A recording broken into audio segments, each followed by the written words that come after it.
ஒவ்வொன்றும் நீ செய்யும் அதிகாரமே.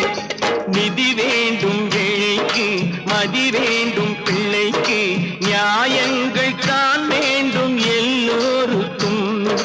நிதி வேண்டும் ஏழைக்கு, மதி வேண்டும் பிள்ளைக்கு, நியாயங்கள் தான்